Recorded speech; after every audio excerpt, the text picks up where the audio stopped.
we have to look at the soil like we look at the cows. You know, we're always looking to try to feed them properly to get the best you can production from them.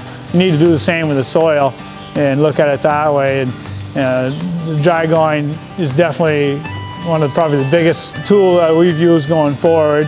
It started, you know, I think Severies were doing it quite a few years ago down in Addison, and it's been getting adopted throughout the state. And one of the big benefits there is you're also saving fuel, and you're also not compacting the soil, running over it several different times with tanks. I think that's one of the great practices that really has been coming on to manage the soil. So manure injection is taking our dairy liquid manure and putting it through a series of pumps and hoses that goes to an implement in the field. And the implement has a bunch of different sweeps, they call them, that they'll go into the tubes down into a point. That the point goes into the ground, and the liquid manure gets injected in the surface. One of the biggest reasons we went to manure injections is we have a digester and a separator on one of our dairies, and the manure is a lot more liquidy. So it has a ability to run on surfaces, and we want to be able to keep our nutrients right where we need them in the soil. We don't want that running off into streams or anything. So we looked into this several years back to start putting it right into the soil, right where it needs to stay. It benefits us, and of course it's not going out to the environment to hurt the environment. We're always fighting cost, you know, and the farmer has to squeeze that penny as much as they can, so you got to learn to be efficient. And I guess that's kind of how being green in Vermont, you learn new practices, and in the long run it benefits you economically as well.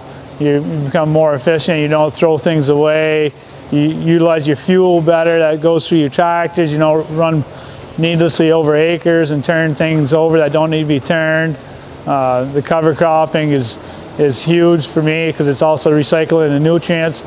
If, say, for instance, you're growing corn and then you put the cover crop at the end of the year, that soil is still active now, it's growing the cover crop, so it's maintaining its viability and health.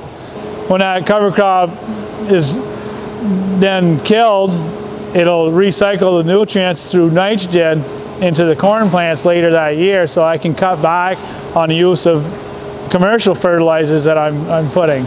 If you go in there during the growing year and walk in between your plants, you start looking into the ground, you can see all kinds of wormholes. The worms are pulling all this down into the soil. They're feeding the soil, plus they're aerating it. They're doing your tillage for you. It's really neat because sometimes when they run out of that, they'll start pulling the corn leaves down into the holes.